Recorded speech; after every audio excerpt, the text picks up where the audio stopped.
So when you looked around the table of the inner circle of ministers and top officials, I was the only woman in the room. And a Prime Minister from Finland said, "Cathy, what does it feel like to be the only woman in the room?" To which I said, "It doesn't matter, because I'm in charge."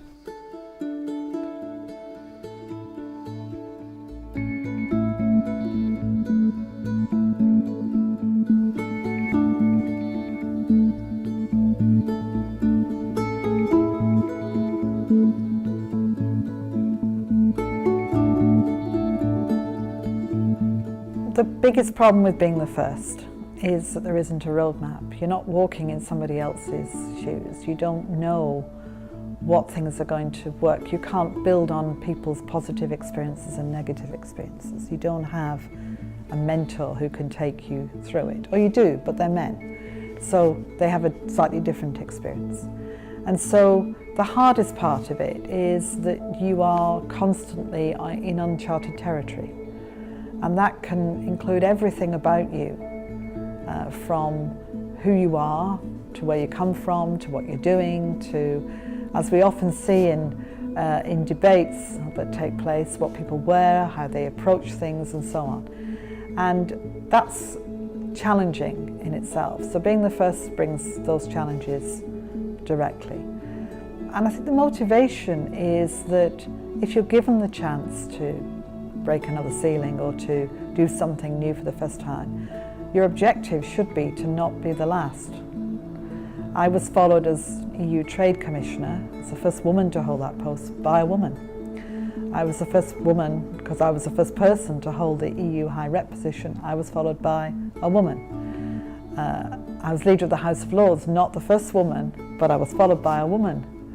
There were many circumstances where you can not be the last. So my daughter went to university, other women in the family will go to university, and it won't be unusual. If you're the first, you have to be the unusual one, but the key objective is to make sure that you take somebody behind you who follows. I think that the general thing I would say is that women are just as capable as men of being the top diplomats, of being ministers. And it's important that in the process of their career choices and in the process of how they're appointed, that we do help and support them to make sure they realise that they can be. When I started, I was converting what were called commission delegations to become foreign policy outposts, sort of embassies, 141 across the world. And at the time I started, there were a handful, 5, 6 women who were leading those delegations. When I left, there were 40 or so.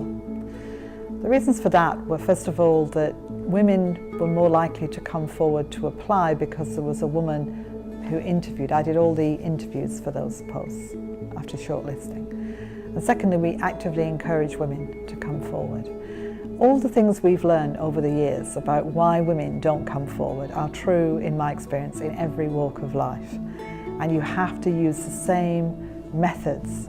You have to go and talk to women. You have to persuade them it is for them. You have to help them recognise that they do have the skill set, and you have to solve the practical issues that dominate their lives too often. And if you can do all that, you can get women into positions, because when they do come forward, they're brilliant. They're just as competent, actually sometimes more competent, than the people around them. Didn't appoint every woman who came forward, but I appointed some spectacularly able women who I'm not sure would have come forward before.